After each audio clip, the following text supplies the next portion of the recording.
നമസ്കാരം. ജി സുധാകരന് പാർട്ടി നിബന്ധന ഉൾക്കൊള്ളാൻ കഴിഞ്ഞില്ലെന്നാണ് മുഖ്യമന്ത്രി പറഞ്ഞത്.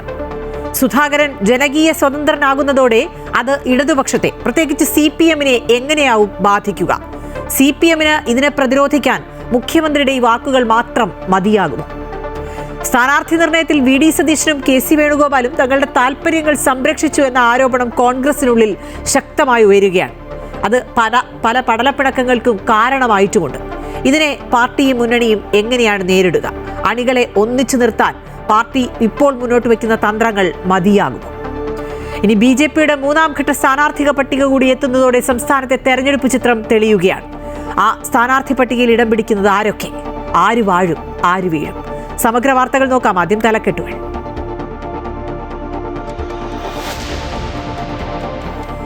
സംസ്ഥാനത്ത് തെരഞ്ഞെടുപ്പ് പ്രചാരണം ശക്തമാക്കി മുന്നണികൾ. കരുതിയതിലും നേരത്തെ തെരഞ്ഞെടുപ്പ് വന്നതാണ് സീറ്റ് നിർണയം വൈകാൻ കാരണമെന്ന് AK ആന്റണി.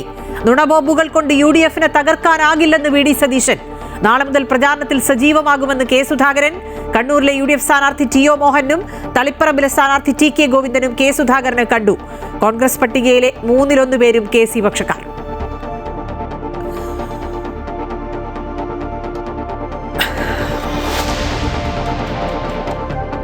തിരുവനന്തപുരത്ത് അപ്രതീക്ഷിത നീക്കവുമായി LDF. നടൻ സുധീർ കരമന സ്വതന്ത്ര സ്ഥാനാർത്ഥിയായേക്കും. ജനാധിപത്യ കേരള കോൺഗ്രസുമായി CPM ധാരണയായി. BJP-യുടെ മൂന്നാം സ്ഥാനാർത്ഥി പട്ടിക ഉടൻ. തിരുവനന്തപുരത്തിൽ കരമന ജയന് സാധ്യത. കോൺഗ്രസ് വിട്ട് BS അനൂപും അരുൺ രാജും BJP.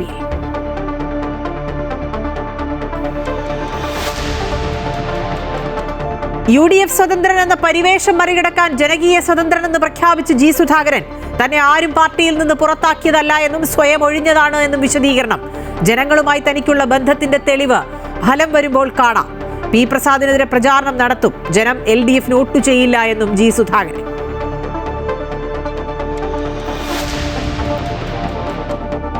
ഭാര്യ വീട്ടുജോലികൾ ചെയ്യുന്നില്ല എന്നത് ക്രൂരതയായി കാണാനാകില്ലെന്ന് സുപ്രീം കോടതി.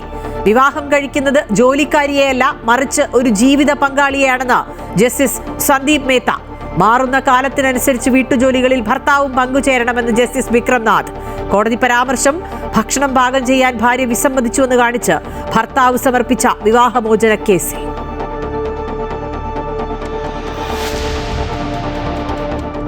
യുദ്ധത്തിന് അയവില്ലാതെ പശ്ചിമേഷ്യ. നിർണായക നീക്കവുമായി ഇന്ത്യ. ഇറാൻ, ഇസ്രയേൽ ഉൾപ്പെടെ 9 രാജ്യങ്ങളുടെ വ്യോമപാത ഒഴിവാക്കാൻ വിമാന കമ്പനികൾക്ക് DGCA നിർദ്ദേശം.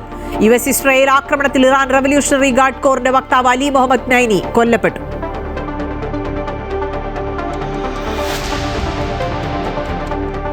പശ്ചിമേഷ്യൻ സംഘർഷങ്ങൾക്ക് പിന്നാലെ രാജ്യത്ത് പ്രീമിയം പെട്രോൾ വില കൂടി. വർധന ലിറ്ററിന് ₹2.35 വരെ. സാധാരണ പെട്രോൾ വിലയിൽ മാറ്റമില്ല.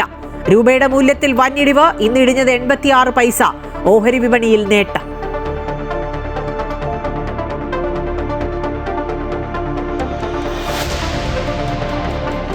സംസ്ഥാനത്ത് ഉയർന്ന താപനില മുന്നറിയിപ്പ്. 11 ജില്ലകളിൽ ജാഗ്രതാ നിർദ്ദേശം. യെല്ലോ അലർട്ട് പ്രഖ്യാപിച്ചു. കൊല്ലം, കോട്ടയം, പാലക്കാട് ജില്ലകളിൽ 37 ഡിഗ്രി സെൽഷ്യസ് വരെ ചൂട് ഉയരുമെന്ന് മുന്നറിയിപ്പ്.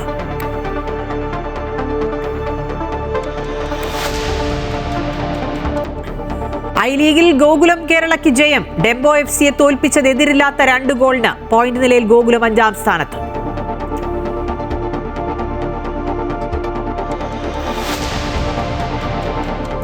വ്രതശുദ്ധിയുടെ പുണ്യവുമായി ചെറിയ പെരുന്നാൾ ആഘോഷം. സംസ്ഥാനത്തെ വിവിധ ഈദ്ഗാഹുകളിലും പള്ളികളിലും നമസ്കാരത്തിൽ ഒത്തുചേർന്ന വിശ്വാസികൾ. പശ്ചിമേഷ്യൻ സംഘർഷത്തിന്റെ പശ്ചാത്തലത്തിൽ നിയന്ത്രണങ്ങളോടെ UAE ഉൾപ്പെടെ ഗൾഫ് രാജ്യങ്ങളും പെരുന്നാൾ നിറവിൽ.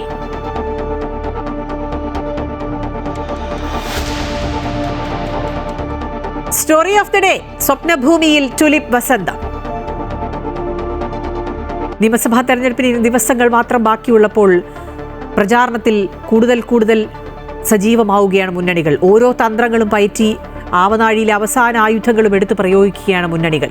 നിയമസഭാ തെരഞ്ഞെടുപ്പിന്റെ സീറ്റ് നിർണയത്തിൽ നേരിയ കാലതാമസം ഉണ്ടായെങ്കിലും സംസ്ഥാനത്ത് പ്രചാരണം ശക്തമാക്കുകയാണ് ഓരോ മുന്നണികളും. തെരഞ്ഞെടുപ്പ് പ്രഖ്യാപനം നേരത്തെ ആയതാണ് സീറ്റ് നിർണയം വൈകാൻ കാരണമെന്നാണ് AK ആന്റണിയും പറയുന്നത്. അതായത് UDF-ന്റെ സ്ഥാനാർത്ഥി പട്ടിക വൈകി എന്നുള്ള ചോദ്യത്തിനുള്ള മറുപടിയായിരുന്നു അത്. UDF-നെ തകർക്കാനാവില്ല എന്നാണ് പ്രതിപക്ഷ നേതാവിന്റെ പ്രതികരണം. ഒറ്റക്കെട്ടായി UDF മുന്നോട്ട് പോകുമെന്ന് അടൂർ പ്രകാശും പറഞ്ഞു. സീറ്റ് നിർണയത്തിലെ അസ്വാരസ്യങ്ങൾ മറന്ന് UDF പ്രചാരണത്തിൽ സജീവമാവുകയാണ്. കഴിഞ്ഞ ദിവസങ്ങളിൽ നടന്ന ചർച്ചകളും ഒത്തുതീർപ്പുകൾക്കും ശേഷമാണ് മുതിർന്ന നേതാക്കൾ ഉൾപ്പെടെ പ്രചാരണത്തിലേക്ക് എത്തുന്നത്. UDFന്റെ ഏറ്റവും വേഗത്തിലുള്ള സ്ഥാനാർത്ഥി നിർണയ പ്രഖ്യാപനമാണ് നടന്നതെന്നും നല്ല സ്ഥാനാർത്ഥികളെ നിർണയിക്കാനായി എന്നുമാണ് പ്രതിപക്ഷ നേതാവ് VD സതീശന്റെ പ്രതികരണം. ചില വിട്ടുവീഴ്ചകൾ ഉണ്ടായിട്ടുണ്ട്. കെ സുധാകരനും അടൂരും മത്സരിക്കുമെന്ന ഒരു തീരുമാനവും എടുത്തിരുന്നില്ല. 100-ലധികം സീറ്റുമായി UDF തിരിച്ചുവരുമെന്നും ഒരു നുണബോംബിനും UDFനെ തകർക്കാനാകില്ലെന്നും VD സതീശൻ പറഞ്ഞു. ഒരു തെറ്റായ വാർത്തകൾക്കും ഒരു നുണബോംബുകൾക്കും കേരളത്തിലെ കോൺഗ്രസിനെയും കേരളത്തിലെ UDFനെയും തകർക്കാൻ പറ്റില്ല. തെരഞ്ഞെടുപ്പ് പ്രഖ്യാപനം നേരത്തെ ആയതാണ് സ്ഥാനാർത്ഥി നിർണയം വൈകാൻ കാരണമായതെന്ന് മുതിർന്ന കോൺഗ്രസ് നേതാവ് AK ആന്റണി പറഞ്ഞു. വൈകാൻ കാരണം ഇവിടെ നിന്ന് ഒരു മിസ്ലീഡിംഗ് ആയിട്ടുള്ള റിപ്പോർട്ട്സ് ഡൽഹിയിൽ നിന്നും എല്ലാ മാധ്യമങ്ങളിലും എല്ലാ സോഷ്യൽ മീഡിയയിലും ഇലക്ഷൻ വൈകും, വിഷു കഴിഞ്ഞേ ഉണ്ടാവുള്ളൂ, നിങ്ങളെല്ലാം റിപ്പോർട്ട് ചെയ്യണം. അത് ആ മിസ്ലീഡിംഗ് റിപ്പോർട്ട് കുറേ പേർ വിശ്വസിച്ചു പോയി. പുതുപ്പള്ളിയിലെ കോൺഗ്രസ് സ്ഥാനാർത്ഥി ചാണ്ടി ഉമ്മനും തിരുവനന്തപുരം സെൻട്രലിലെ UDF സ്ഥാനാർത്ഥി CP ജോണും AK ആന്റണിയെ സന്ദർശിച്ച് അനുഗ്രഹം തേടി. വരും ദിവസങ്ങളിൽ UDF സ്ഥാനാർത്ഥികൾ പത്രിക സമർപ്പിക്കും. പ്രഖ്യാപനം കഴിഞ്ഞതോടെ സ്ഥാനാർത്ഥികൾ മണ്ഡലങ്ങളിൽ പ്രചാരണം സജീവമാക്കി കഴിഞ്ഞു. അമൃത ന്യൂസ്, തിരുവനന്തപുരം. കെ സുധാകരനെ അനുനയിപ്പിക്കാൻ കഴിഞ്ഞത് UDFനെ സംബന്ധിച്ച്, പ്രത്യേകിച്ച് കോൺഗ്രസിനെ സംബന്ധിച്ച് കണ്ണൂരിൽ വലിയ നേട്ടമാകും എന്നുള്ളതിൽ സംശയമില്ല.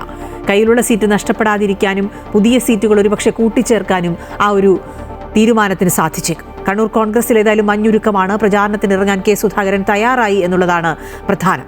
നാളെ മുതൽ തെരഞ്ഞെടുപ്പ് കൺവെൻഷനിൽ പങ്കെടുക്കും. അതേസമയം പയ്യന്നൂരിലും തളിപ്പറമ്പിലും CPM വിമതരെ പിന്തുണയ്ക്കാനുള്ള UDF നീക്കത്തിൽ യൂത്ത് കോൺഗ്രസിന് പ്രതിഷേധമാണുള്ളത്. ഇരു മണ്ഡലങ്ങളിലും മത്സരിക്കാനാണ് യൂത്ത് കോൺഗ്രസിന്റെ തീരുമാനം.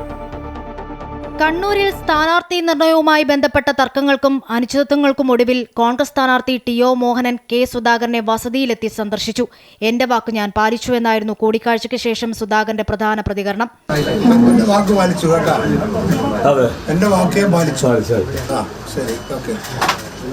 കോൺഗ്രസിനെ വിജയിപ്പിക്കാൻ മുന്നിൽ നിന്ന് പ്രവർത്തിക്കുമെന്നതാണ് ഹൈക്കമാൻഡിന് കെ സുധാകരൻ നൽകിയ ഉറപ്പെന്ന് TO മോഹനൻ മാധ്യമങ്ങളോട് പറഞ്ഞു. കാരണം അദ്ദേഹം ഹൈക്കമാൻഡിന് കൊടുത്ത വാക്കാണ്. അത് ഇന്ത്യൻ നാഷണൽ കോൺഗ്രസിനെ വിജയിപ്പിക്കുക എന്ന പ്രവർത്തനത്തിൽ ഏറ്റവും മുന്നിൽ നിന്ന് പ്രവർത്തിക്കും എന്ന് അദ്ദേഹം പറഞ്ഞതാണ്. ആ നിലയിലുള്ള പ്രവർത്തനം. നാളെ കണ്ണൂരിലും മട്ടന്നൂരിലും തുടർന്ന് ഇരിക്കൂറിലും നടക്കുന്ന UDF തെരഞ്ഞെടുപ്പ് കൺവെൻഷനുകളിൽ കെ സുധാകരൻ പങ്കെടുക്കും. അതേസമയം CPM നേതാക്കൾക്ക് പിന്തുണ നൽകിയ കോൺഗ്രസ് തീരുമാനത്തിനെതിരെ തളിപ്പറമ്പിലും പയ്യന്നൂരിലും യൂത്ത് കോൺഗ്രസ് മത്സരിക്കും. തളിപ്പറമ്പിൽ ജില്ലാ പ്രസിഡന്റ് വിജിൽ മോഹനനും പയ്യന്നൂരിൽ ജില്ലാ വൈസ് പ്രസിഡന്റ് ഫർസിൻ മജീദ് സ്ഥാനാർത്ഥികളാകും. അമൃത ന്യൂസ്, കണ്ണൂർ. സീറ്റ് നിഷേധിച്ചതിന് പിന്നാലെ CPM വിട്ട മുൻ കണ്ണൂർ ജില്ലാ സെക്രട്ടേറിയറ്റ് അംഗം TK ഗോവിന്ദൻ കെ സുധാകരനെ സന്ദർശിച്ചു. കോൺഗ്രസ് നേതാക്കൾക്കൊപ്പമാണ് നടാലിലെ വീട്ടിലെത്തി കെ സുധാകരനുമായി കൂടിക്കാഴ്ച നടത്തിയത്. കെ സുധാകരൻ ഷോൾ അണിയിച്ചാണ് TK ഗോവിന്ദനെ സ്വീകരിച്ചത്. തളിപ്പറമ്പിൽ UDF പിന്തുണയോടെ മത്സരിക്കാൻ ഒരുങ്ങുന്നതിനിടെയാണ് സന്ദർശനമെന്നതാണ് പ്രത്യേകത. തുടക്കത്തിൽ ഞാൻ സൂചിപ്പിച്ച പോലെ കോൺഗ്രസിനുള്ളിൽ പടലപ്പിണക്കം സജീവമായി തുടരുകയാണ്. സീറ്റ് കിട്ടാതിരുന്നതിൽ അല്ലെങ്കിൽ ആവശ്യമായ പരിഗണന കിട്ടാതിരുന്നതിലൊക്കെ. അത്തരത്തിൽ കോൺഗ്രസ് സ്ഥാനാർത്ഥി നിർണയത്തിൽ അതൃപ്തി പരസ്യമായി പറയുകയാണ് ജോസഫ് വാഴയ്ക്കൻ. ഏറ്റുമാനൂർ സീറ്റിൽ നിന്ന് തന്നെ ഒഴിവാക്കിയതിൽ വിഷമമുണ്ട്. തന്റെ പേര് മാത്രമാണ് ലിസ്റ്റിലുണ്ടായിരുന്നതെന്നും പിന്നീട് എങ്ങനെയാണ് താൻ ഒഴിവായത് എന്നറിയില്ല എന്നും കൂടി പറഞ്ഞു വയ്ക്കുകയാണ്. പ്രചാരണത്തിനായി ലക്ഷങ്ങൾ മുടക്കി പോസ്റ്റർ അടിച്ച കാര്യം കൂടി വാഴയ്ക്കൻ ഓർമ്മിപ്പിക്കുന്നു. എനിക്ക് തന്നൊരു ധാരണ എനിക്ക് വേണ്ടിയിട്ട് പ്രത്യേകം പേര് പറഞ്ഞിരുന്നതാണ്. പക്ഷേ അത് പിന്നെ ലാസ്റ്റ് വന്നപ്പോൾ അതങ്ങനൊരു നമ്മൾ സ്ഥാനാർത്ഥി രംഗത്തുനിന്ന് നമ്മളെ ഒഴിവാക്കി. അത്രയാണ് ലാസ്റ്റ് സംഭവിച്ചത്. എന്നെ സംബന്ധിച്ച് എനിക്ക് ഒരു പ്രശ്നമേ ഉള്ളൂ, ഒരു വിഷമമേ ഉള്ളൂ. കാരണം ഇത് നേരത്തെ തന്നെ ഞാൻ അവിടെ ചോദിച്ചൊരു സീറ്റായിരുന്നില്ല. അപ്പം അവിടെ PN വാസവനെതിരെ ഞാൻ മത്സരിക്കുന്നതാണ് നല്ലതെന്നുള്ളൊരു പൊതു അഭിപ്രായത്തിൻ്റെ പേരിൽ KPCC നേതൃത്വമാണ് എൻ്റെ അടുത്ത് ഏറ്റുമാനൂർ ശ്രദ്ധിക്കാൻ പറഞ്ഞത്. ഒറ്റപ്പേരായിരുന്നതുകൊണ്ട് നമ്മളൊരു പ്രതീക്ഷ വെച്ച് കൂടുതൽ വെച്ച് പോയെന്നുണ്ട്. അപ്പം നമ്മൾ പോസ്റ്റർ അടിക്കുകയും ബോർഡ് അടിക്കുകയും ഒക്കെ ചെയ്ത്, കാരണം സമയമില്ലാത്തതുകൊണ്ടാണ്. ആകെ 10-15 ദിവസമേ ഉള്ളൂ. ഒരിക്കലും ഇത്രയും നേരത്തെ പെട്ടെന്ന് ഇലക്ഷൻ നടന്നിട്ടില്ല. തൃക്കാക്കരയിലെ UDF സ്ഥാനാർത്ഥി ഉമാ തോമസുമായി തനിക്ക് പ്രശ്നങ്ങളില്ല എന്ന് ദീപ്തി മേരി വർഗീസ്. സ്ഥാനാർത്ഥിയെ സംബന്ധിച്ചുള്ള ചർച്ചകൾ പാർട്ടിയിൽ ഉണ്ടാകും. പല കാരണങ്ങളാൽ പലർക്കും സീറ്റ് ലഭിക്കും, ചിലർക്ക് കിട്ടാതിരിക്കും. അതിനപ്പുറം ഒന്നും സംഭവിച്ചിട്ടില്ല എന്ന് ദീപ്തി മേരി വർഗീസ് പറഞ്ഞു. ശ്രമിക്കുന്ന ആളുകളുണ്ടാവും. അങ്ങനെ ശ്രമിക്കുന്ന എല്ലാ ആളുകൾക്കും കിട്ടാറില്ല. പല പല കാരണങ്ങളാൽ പലർക്കും സീറ്റ് കിട്ടും, കുറേ ആളുകൾക്ക് സീറ്റ് ലഭിക്കില്ല. അതിനപ്പുറമായിട്ടൊന്നും ഇവിടെ സംഭവിച്ചിട്ടില്ല. ഇപ്രാവശ്യം അത് നോട്ടീസ് പലരും അടിച്ചു, ഒരാളല്ല, അതിന് സാധ്യതയുള്ള നിരവധി ആളുകൾ അടിച്ചു. അതിൻ്റെ കാരണം ഇപ്രാവശ്യം നമുക്ക് സമയം വളരെ കുറവായിരുന്നു. ഭാരതീയ ജനതാ പാർട്ടി ഇപ്രാവശ്യം കേരളത്തിലെ തെരഞ്ഞെടുപ്പ് അത്ര നന്നായിട്ടൊന്നും ഞങ്ങൾ കോൺഗ്രസ്സുകാർ നടത്തണ്ട എന്ന് വിചാരിച്ച് വളരെ കുറച്ച് സമയമാണ്, അത് പർപ്പസ്ഫുള്ളി ചെയ്തിട്ടുള്ള ഒരു കാര്യമാണ്. അതുകൊണ്ട് തന്നെ വളരെ കുറച്ച് സമയമേ ഉള്ളൂ, 20-22 ദിവസമേ ഉള്ളൂ. അപ്പോൾ അതിൻ്റെ അകത്ത് സാധ്യതാ പട്ടികയിലുള്ള മുഴുവൻ ആളുകളും പ്രാഥമികമായിട്ടുള്ള എല്ലാ തയ്യാറെടുപ്പുകളും എടുത്തു. മഞ്ചേശ്വരത്ത് വികസനം വേണമെന്ന ആവശ്യം ശക്തമാണെന്ന് BJP. തെരഞ്ഞെടുപ്പ് പ്രചാരണത്തിന്റെ ഭാഗമായി മഞ്ചേശ്വരം ബയാർ മുതൽ പൈവളിക വരെ കെ സുരേന്ദ്രൻ റോഡ് ഷോ നടത്തി. റോഡ് ഷോയിൽ ആയിരങ്ങളാണ് കെ സുരേന്ദ്രനൊപ്പം അണിനിരന്നത്. മഞ്ചേശ്വരത്തെ തുളുനാടൻ മണ്ണിൽ NDA ക്യാമ്പുകളെ ഉണർത്തുന്നതായിരുന്നു 1.5 മണിക്കൂർ നീണ്ട കെ സുരേന്ദ്രന്റെ റോഡ് ഷോ. പ്രചാരണത്തിൽ നല്ല ആവേശമാണ്. ഇതൊരു ഗ്രാമപ്രദേശമാണ് പൈവളികെ. ഇവിടെ ഒന്നും വികസനമില്ലാത്തത് കൊണ്ട് ജനങ്ങൾ വളരെയധികം ബുദ്ധിമുട്ടിലാണ്. ഉൾനാട്ടിലൊന്നും റോഡ് അതുപോലത്തെ അസൗകര്യങ്ങളൊന്നുമില്ല, കുടിവെള്ള പ്രശ്നമുണ്ട്, അതുപോലെ കൃഷിക്കാർക്ക് നിരവധി ബുദ്ധിമുട്ടുകളുണ്ട്, ആശുപത്രി സൗകര്യങ്ങളില്ല, നല്ല സ്കൂളുകളില്ല. എല്ലാം കൊണ്ടും ഈ പ്രദേശത്തെ ജനങ്ങൾ വളരെയധികം കഷ്ടപ്പാടിലാണ്. അതുകൊണ്ട് വികസനം വേണമെന്നുള്ള ഒരു ആഗ്രഹം ജനങ്ങൾക്കിടയിൽ ശക്തമാണ്. അതാണ് ഈ ജനക്കൂട്ടത്തിൻ്റെ വരവ് കാണിക്കുന്നത്.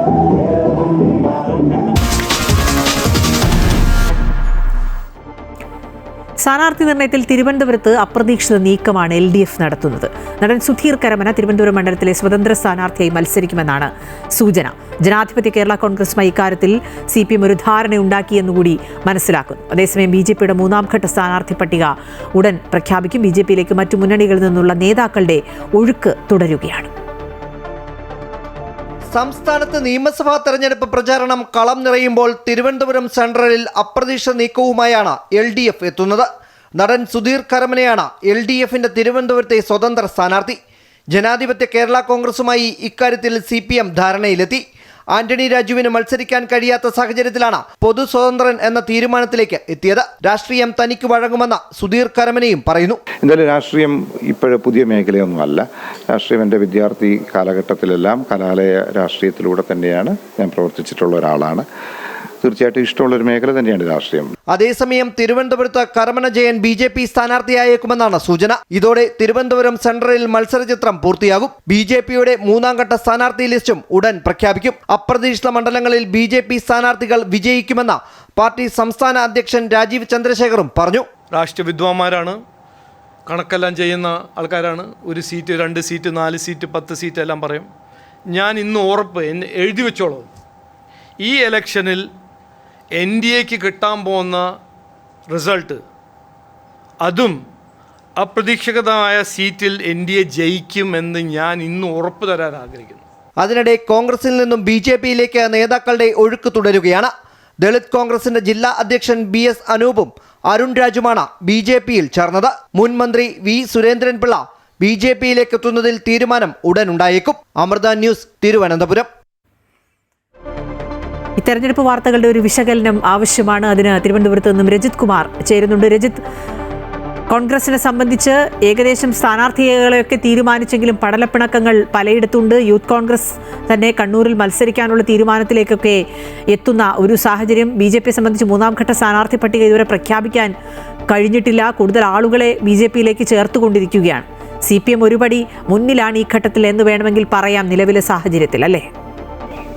തീർച്ചയായും അഖില, ഈ തെരഞ്ഞെടുപ്പ് പ്രചരണവുമായി ബന്ധപ്പെട്ടുകൊണ്ട് തന്നെയാണ് CPM ഒരുപടി മുന്നിലാണ് എന്ന് നമുക്ക് പറയാൻ കഴിയുക. ഒപ്പം തന്നെ അവർ സ്ഥാനാർത്ഥികളെ പ്രഖ്യാപിച്ചതും അവർ തന്നെയാണ് ആദ്യം സ്ഥാനാർത്ഥികളെ പ്രഖ്യാപിച്ചത്. നേരത്തെ തന്നെ VD സതീശനടക്കം എപ്പോൾ തെരഞ്ഞെടുപ്പ് പ്രഖ്യാപനം ഉണ്ടാകുമോ മണിക്കൂറുകൾക്കകം തന്നെ സ്ഥാനാർത്ഥികളെ പ്രഖ്യാപിക്കുമെന്ന് നേരത്തെ അറിയിച്ചിരുന്നുവെങ്കിൽ തന്നെയും ദിവസങ്ങൾ വൈകിയാണ് UDFന്റെ സ്ഥാനാർത്ഥികളെ പ്രഖ്യാപിക്കാൻ കഴിഞ്ഞിരിക്കുന്നത് എന്നതാണ് ഏറ്റവും പ്രധാനപ്പെട്ട ഒരു കാര്യമായുള്ളത്. ഒപ്പം തന്നെ അതിൽ അസ്വാരസ്യങ്ങൾ ഇപ്പോഴും തുടരുന്നു എന്നതും എടുത്തു പറയേണ്ട ഒരു കാര്യമാണ്. സ്ഥാനാർത്ഥികളെ പ്രഖ്യാപിച്ചു എങ്കിൽ തന്നെയും കൃത്യമായ പ്രചരണത്തിലേക്ക് സ്ഥാനാർത്ഥികളൊക്കെയും തന്നെ കഴിഞ്ഞ മണിക്കൂറുകളിൽ തന്നെയാണ് എത്തിയിട്ടുള്ളത്.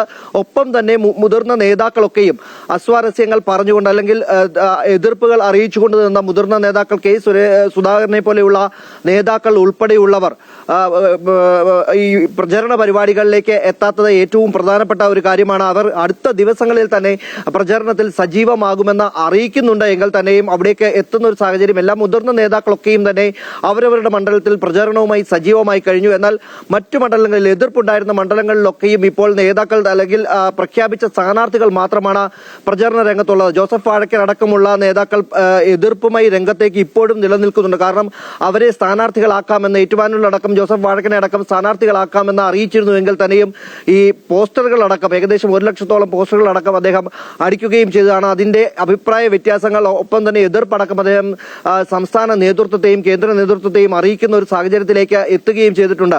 അങ്ങനെ പടലപ്പിടക്കങ്ങൾ തുടരുന്നതിനിടയിലാണ് പ്രചാരണവുമായി കോൺഗ്രസ് മുന്നോട്ട് പോകുന്നത്. അതിനിടയിൽ BJPയിലടക്കം കോൺഗ്രസ് സ്ഥാനാർത്ഥികളുടെ പ്രഖ്യാപനം ഇനിയും ഉണ്ടാകേണ്ടതുണ്ട്.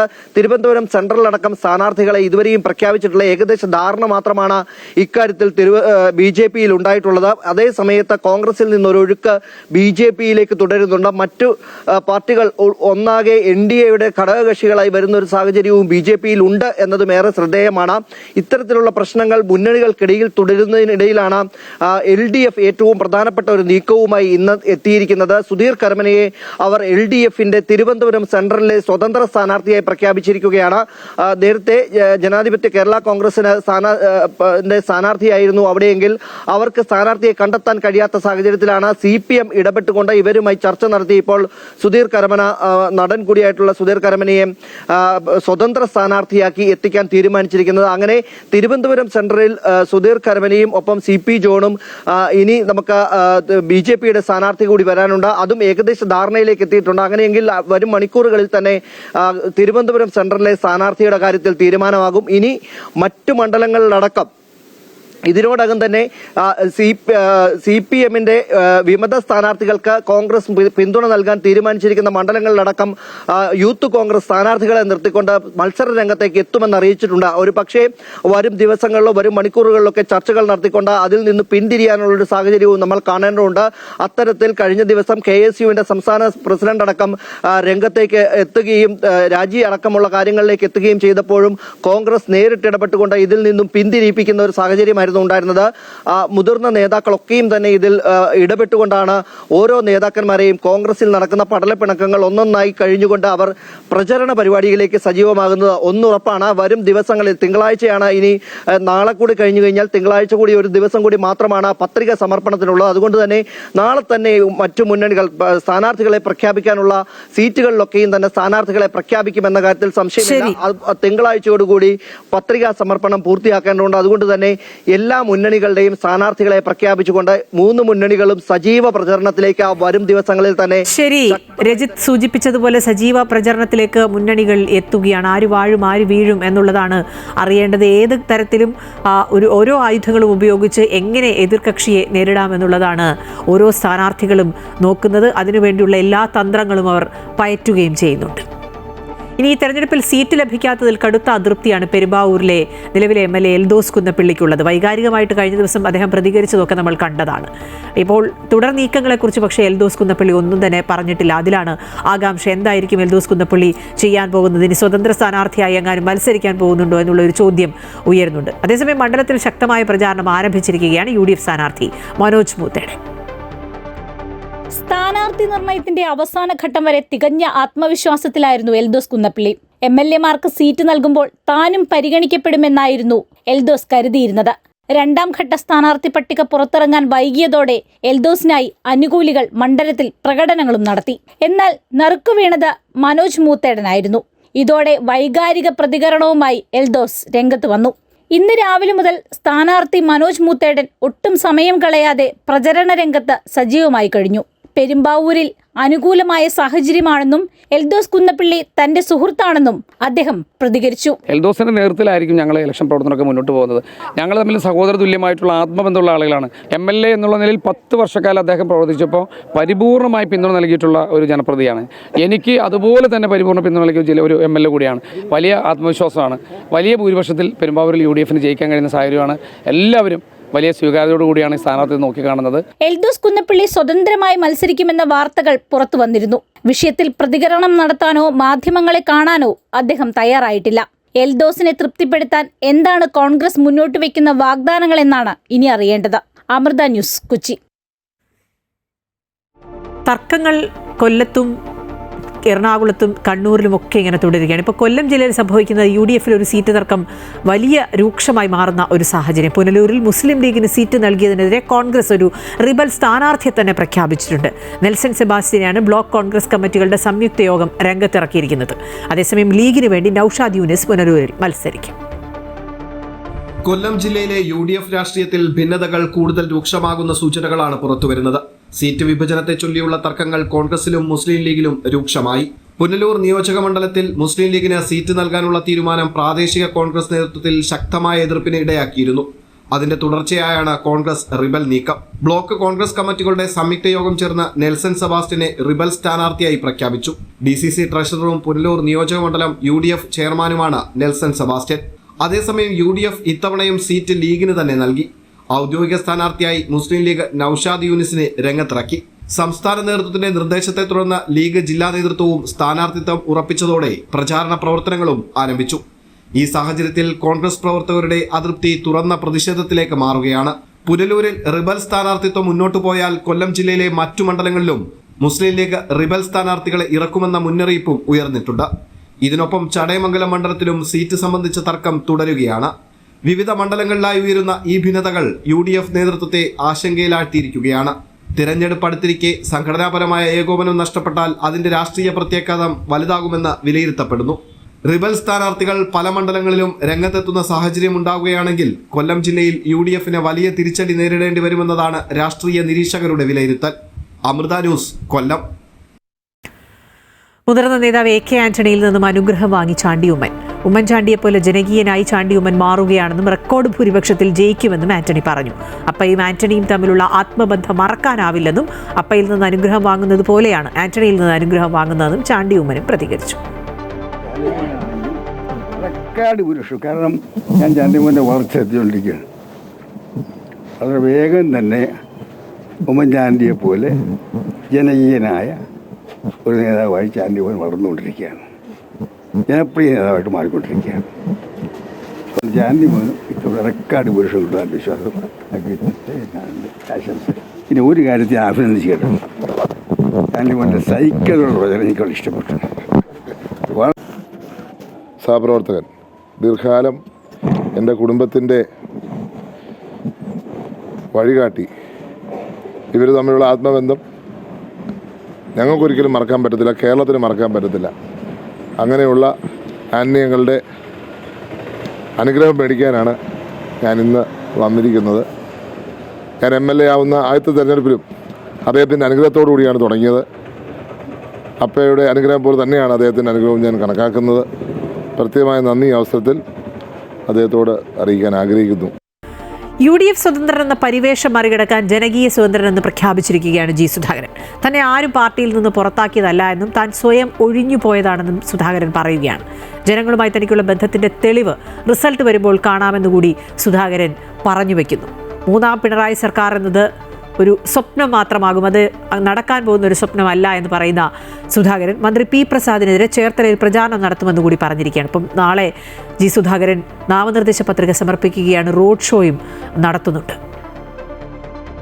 അമ്പലപ്പുഴയിൽ സ്വതന്ത്ര സ്ഥാനാർത്ഥിയായി മത്സരിക്കുന്ന G. സുധാകരന് UDF പിന്തുണ പ്രഖ്യാപിച്ചതിന് പിന്നാലെയാണ് താൻ ജനകീയ സ്വതന്ത്ര സ്ഥാനാർത്ഥിയാണെന്ന് സുധാകരൻ സ്വയം പ്രഖ്യാപിച്ചത്. കോൺഗ്രസ് പിന്തുണ സ്വീകരിക്കുന്നു എന്ന് പറഞ്ഞ സുധാകരൻ പ്രവർത്തകർ തനിക്കായി നിസ്വാർത്ഥമായ പ്രവർത്തനങ്ങളാണ് നടത്തുന്നത് എന്നും പറഞ്ഞു. ഇന്നലെ രാത്രി കോൺഗ്രസ് പ്രാദേശിക നേതൃത്വം G. സുധാകരനെ വീട്ടിലെത്തിക്കണ്ട് പിന്തുണ അറിയിച്ചിരുന്നു. തന്നെ പാർലമെന്ററി വ്യാമോഹത്തിന്റെ പേരിൽ ആക്ഷേപിക്കുന്നവർ തുടർച്ചയായി 6ാം തവണയാണ് മത്സരിക്കുന്നതെന്ന് AM ആരിഫിന്റെ പേരെടുത്ത് പറഞ്ഞ് സുധാകരൻ വിമർശിച്ചു. 6ാമത്തെ തവണ തുടർച്ചയായി മത്സരിക്കുന്ന ആരിഫ് പാർലമെന്റ് വ്യാമോഹമില്ല. 3 തവണ അസംബ്ലി ജയിച്ചു, പാർലമെന്റ് ജയിച്ചു, 4 1 തോറ്റു, 5 വീണ്ടും മത്സരിക്കും. ആലുവായി പോയി മത്സരിക്കുക, മനസ്സിലായില്ലേ? CPM-ൽ നിന്ന് പുറത്തുപോയ തന്നെ വ്യക്തിപരമായി ആക്ഷേപിച്ച മന്ത്രി P. പ്രസാദിനെതിരെ ചേർത്തലയിൽ പോയി പ്രസംഗിക്കും. പൊളിറ്റിക്കൽ ക്രിമിനലുകളുടെ വാക്ക് കേട്ടാണ് പ്രസാദ് തന്നെ വിമർശിച്ചത്. പി പ്രസാദിനെ തോൽപ്പിക്കാനായി പ്രവർത്തിക്കുമെന്നും സുധാകരൻ കൂട്ടിച്ചേർത്തു. അതേസമയം പിണറായി വിജയൻ വീണ്ടും മുഖ്യമന്ത്രിയാകുന്നതിൽ സന്തോഷമെന്ന് ആദ്യം പറഞ്ഞുവെങ്കിലും പിന്നാലെ വന്ന ഫേസ്ബുക്ക് പോസ്റ്റിൽ സുധാകരൻ നിലപാട് തിരുത്തിയിരുന്നു. ഇക്കുറി മൂന്നാം ഭരണമെന്ന സ്വപ്നം വിഫലമാകുമെന്ന് സുധാകരൻ പറഞ്ഞു.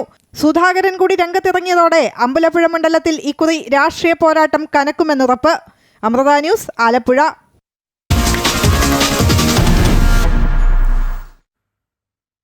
സുപ്രീം കോടതിയുടെ ഒരു പരാമർശം, പ്രത്യേകിച്ച് സ്ത്രീകൾക്ക് വളരെ അനുകൂലമായ ഒരു പരാമർശമാണ്. വിവാഹം കഴിക്കുന്നത് ജോലിക്കാരിയല്ലെന്നും ഭാര്യ വീട്ടുജോലി ചെയ്യാതിരിക്കുന്നത് ക്രൂരതയല്ലെന്നുമാണ് സുപ്രീം കോടതി പറഞ്ഞത്. ഭക്ഷണം പാകം ചെയ്യാൻ ഭാര്യ വിസമ്മതിച്ചുവെന്ന് കാട്ടി ഭർത്താവ് സമർപ്പിച്ച വിവാഹമോചന കേസ് പരിഗണിക്കവെയായിരുന്നു സുപ്രീം കോടതിയുടെ നിർണായക പരാമർശം. ഭാര്യ വീട്ടുജോലി ചെയ്യുന്നില്ല എന്നത് ക്രൂരതയായി കാണാനാകില്ലെന്ന് വ്യക്തമാക്കി സുപ്രീം കോടതി. വിവാഹം കഴിക്കുന്നത് ഒരു ജോലിക്കാരിയല്ല, മറിച്ച് ജീവിത പങ്കാളിയാണെന്നും ജസ്റ്റിസ് സന്ദീപ് മേത്ത അഭിപ്രായപ്പെട്ടു. ഭാര്യ ഭക്ഷണം പാകം ചെയ്യാൻ വിസമ്മതിച്ചുവെന്ന് ചൂണ്ടിക്കാട്ടി ഭർത്താവ് സമർപ്പിച്ച വിവാഹമോചന കേസ് പരിഗണിക്കവെയാണ് കോടതിയുടെ പരാമർശം. മാറുന്ന കാലത്തിനനുസരിച്ച് പാചകം, അലക്ക് തുടങ്ങിയ വീട്ടുജോലികളിൽ ഭർത്താവും പങ്കുചേരണമെന്ന് ജസ്റ്റിസ് വിക്രംനാഥും ഓർമ്മിപ്പിച്ചു. ഭാര്യ ഭക്ഷണം പാകം ചെയ്യാൻ വിസമ്മതിച്ചു, കുഞ്ഞിന്റെ നൂലുകെട്ട് ചടങ്ങിന് തന്നെ ക്ഷണിച്ചില്ലെന്നുമായിരുന്നു ഭർത്താവിന്റെ പരാതി. വിവാഹം കഴിഞ്ഞ് ഒരാഴ്ചയ്ക്കുള്ളിൽ തന്നെ ഭാര്യയുടെ മനോഭാവം മാറിയെന്നും തന്നെയും മാതാപിതാക്കളെയും അസഭ്യം പറയുകയും മോശമായി പെരുമാറുകയും ചെയ്തുവെന്നും ഭർത്താവ് ആരോപിക്കുന്നു. എന്നാൽ ഭർത്താവിന്റെയും കുടുംബത്തിന്റെയും സമ്മതത്തോടെയാണ് പ്രസവത്തിനായി സ്വന്തം വീട്ടിലേക്ക് പോയതെന്നും എന്നാൽ അവർ ചടങ്ങിൽ പങ്കെടുക്കാതെ പണവും സ്വർണവും ആവശ്യപ്പെട്ട് പീഡിപ്പിച്ചുവെന്നും ഭാര്യ വാദിച്ചു. കേസിൽ കുടുംബ കോടതി നേരത്തെ വിവാഹമോചനം അനുവദിച്ചിരുന്നുവെങ്കിലും ഹൈക്കോടതി ഈ ഉത്തരവ് റദ്ദാക്കിയിരുന്നു. ഹൈക്കോടതി വിധിക്കെതിരെ ഭർത്താവ് സമർപ്പിച്ച അപ്പീലാണ് ഇപ്പോൾ സുപ്രീം കോടതി പരിഗണിക്കുന്നത്. News desk, Amrita TV.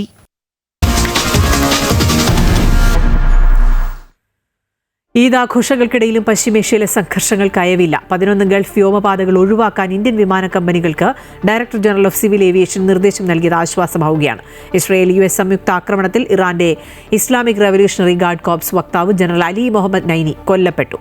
Hormuz കടലിടുക്കിൽ കപ്പലുകൾക്ക് സുരക്ഷ ഉറപ്പാക്കാൻ സഹായിക്കാത്ത നാറ്റോ സഖ്യകക്ഷികളെ ട്രംപ് രൂക്ഷമായി വിമർശിച്ചിട്ടുമുണ്ട്. യുദ്ധം 4ാം ആഴ്ചയിലേക്ക് കടക്കുമ്പോൾ അതീവ ഗുരുതരമായ പ്രതിസന്ധിയിലേക്കാണ് നീങ്ങുന്നത്. ഗൾഫ് വ്യോമപാതകൾ ഒഴിവാക്കാൻ ഇന്ത്യൻ വിമാന കമ്പനികൾക്ക് directorate general of civil aviation നിർദ്ദേശം നൽകി. Iran, Israel, UAE, Qatar, Lebanon, Kuwait, Saudi Arabia, Bahrain, Oman, Iraq, Jordan എന്നീ രാജ്യങ്ങളുടെ വ്യോമപാതകൾ ഒഴിവാക്കാനാണ് DGCAയുടെ നിർദ്ദേശം. ഈ രാജ്യങ്ങളിലെ വിമാനത്താവളങ്ങളിലേക്കോ വ്യോമപാതകളിലൂടെയോ സർവീസ് നടത്തുന്ന കമ്പനികൾ കൃത്യമായ സുരക്ഷാ മുൻകരുതലുകളും ബദൽ പ്ലാനുകളും തയ്യാറാക്കണമെന്നും നിർദ്ദേശമുണ്ട്. ഈ രാജ്യങ്ങൾക്ക് മുകളിലൂടെ 32,000 അടിയിൽ താഴെ ഉയരത്തിൽ വിമാനങ്ങൾ പറക്കാൻ പാടില്ലെന്നാണ് കർശന നിർദ്ദേശം. ഇസ്രായേൽ അമേരിക്കൻ സഖ്യവും ഇറാനും തമ്മിലുള്ള പോരാട്ടം ആഗോള ഊർജ്ജ വിപണിയെയും സാമ്പത്തിക രംഗത്തെയും ഉലച്ചിരിക്കുകയാണ്. കുവൈറ്റിലെ മിന അൽ അഹ്മദി എണ്ണ ശുദ്ധീകരണശാലയ്ക്ക് നേരെ ഇന്നും ഇറാന്റെ ശക്തമായ ഡ്രോൺ ആക്രമണമുണ്ടായി. ഖത്തറിലെ ഗ്യാസ് ഫീൽഡുകൾക്കു നേരെയും ഇറാൻ മിസൈൽ ആക്രമണം നടത്തി. ഹോർമൂസ് കടലിടുക്കിലെ കപ്പൽ ഗതാഗത സുരക്ഷ ഉറപ്പാക്കാൻ സഹായിക്കാത്ത നാറ്റോ സഖ്യകക്ഷികൾ ഭീരുക്കളാണെന്ന് അമേരിക്കൻ പ്രസിഡന്റ് ഡൊണാൾഡ് ട്രംപ് പറഞ്ഞു. അതേസമയം മേഖലയിലെ ജനങ്ങൾ ഈദും ഇറാൻ തങ്ങളുടെ പുതുവർഷമായ നൗറൂസും ആഘോഷിക്കുമ്പോഴും ഇസ്രായേൽ US സംയുക്താക്രമണം തുടരുകയാണ്. ഇറാന്റെ സൈനിക ശക്തിക്ക് കനത്ത ആഘാതമേൽപ്പിച്ചുകൊണ്ട് ഇസ്രായേൽ നടത്തിയ വ്യോമാക്രമണത്തിൽ റവല്യൂഷണറി ഗാർഡ് കോർപ്സ് വക്താവ് ജനറൽ അലി മുഹമ്മദ് നൈനി കൊല്ലപ്പെട്ടു. ഇറാനിലെ ആകെ മരണസംഖ്യ 1444 കടന്നതായി ഇറാനിയൻ റെഡ് ക്രസന്റ് അറിയിച്ചു. ഇതിൽ 204 കുട്ടികളും ഉൾപ്പെടുന്നു. ഇറാനെതിരെയുള്ള ആക്രമണങ്ങളുടെ പശ്ചാത്തലത്തിൽ അമേരിക്കയിലേക്കുള്ള ആയുധ കയറ്റുമതി ലൈസൻസുകൾ സ്വിറ്റ്സർലൻഡ് റദ്ദാക്കി. യുദ്ധത്തിലേർപ്പെട്ടിരിക്കുന്ന രാജ്യങ്ങളിലേക്ക് ആയുധങ്ങൾ നൽകില്ലെന്നാണ് സ്വിസ് നിലപാട്. അതിനിടെ അമേരിക്കൻ പ്രസിഡന്റ് ഡൊണാൾഡ് ട്രംപ് മേഖലയിലേക്ക് ആയിരക്കണക്കിന് സൈനികരെ കൂടി അയക്കാൻ ആലോചിക്കുന്നതായാണ് report. News desk, Amrita TV. America Iran യുദ്ധം തുടരുന്ന സാഹചര്യത്തിൽ സൗദിയുടെ തലസ്ഥാനമായ റിയാദിലേക്ക് ഇറാൻ ആക്രമണത്തെ തുടർന്ന് ഒരു ഇന്ത്യക്കാരൻ കൊല്ലപ്പെട്ടു. മാർച്ച് 18 നടന്ന ആക്രമണത്തിലാണ് മരണം സംഭവിച്ചതെന്ന് സൗദിയിലെ ഇന്ത്യൻ എംബസി അറിയിച്ചു. മരിച്ച വ്യക്തിയുടെ കുടുംബവുമായി എംബസി അധികൃതർ നിരന്തരമായി ബന്ധപ്പെടുന്നുണ്ട്. മൃതദേഹം നാട്ടിലെത്തിക്കാൻ ഉൾപ്പെടെയുള്ള നടപടിക്രമങ്ങൾക്കായി സൗദി അധികൃതരുമായി ചേർന്ന് ആവശ്യമായ എല്ലാ സഹായങ്ങളും ഉറപ്പാക്കുമെന്ന് എംബസി വ്യക്തമാക്കി.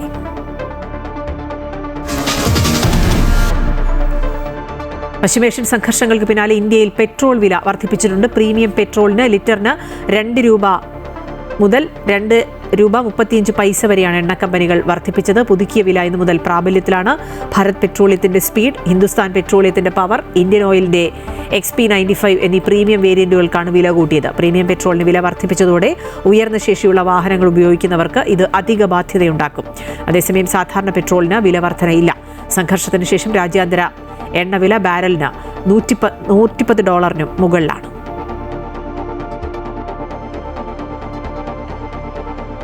കഴിഞ്ഞ ദിവസത്തെ കനത്ത ഇടിവിന് ശേഷം ഓഹരി വിപണി ഒരു തിരിച്ചുവരവിന്റെ പാതയിലായിരുന്നു. ഇന്ന് ഓഹരി വിപണി നേട്ടത്തോടെയാണ് വ്യാപാരം തുടങ്ങിയത്. സെൻസെക്സ് 977 പോയിന്റ് ഉയർന്ന് 75,184-ലും നിഫ്റ്റി 302 പോയിന്റ് ഉയർന്ന് 23,303-ലുമാണ് വ്യാപാരം ആരംഭിച്ചത്. സെൻസെക്സ് ഒരു ഘട്ടത്തിൽ 800 പോയിന്റ് വരെ ഉയർന്ന സാഹചര്യമുണ്ടായിരുന്നു. അതിനിടെ ഡോളറിനെതിരെയുള്ള രൂപയുടെ മൂല്യം ഇടിഞ്ഞു. 86 പൈസയാണ് ഇന്നിടിഞ്ഞത്.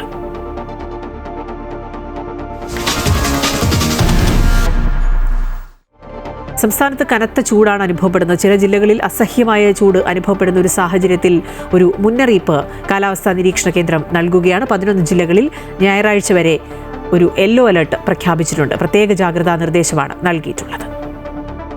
സംസ്ഥാനത്ത് വരും ദിവസങ്ങളിൽ കനത്ത ചൂടായിരിക്കുമെന്നാണ് കേന്ദ്ര കാലാവസ്ഥാ നിരീക്ഷണ കേന്ദ്രത്തിന്റെ പ്രഖ്യാപനം. ഞായറാഴ്ച വരെ 11 ജില്ലകളിൽ യെല്ലോ അലർട്ട് പ്രഖ്യാപിച്ചിട്ടുണ്ട്. കൊല്ലം, കോട്ടയം, പാലക്കാട് ജില്ലകളിൽ ഉയർന്ന താപനില 37 ഡിഗ്രി സെൽഷ്യസ് വരെയും, തിരുവനന്തപുരം, ആലപ്പുഴ, പത്തനംതിട്ട, എറണാകുളം, തൃശൂർ, മലപ്പുറം, കോഴിക്കോട്, കണ്ണൂർ ജില്ലകളിൽ ഉയർന്ന താപനില 36 ഡിഗ്രി സെൽഷ്യസ് വരെയും ഉയരാൻ സാധ്യതയുണ്ട്.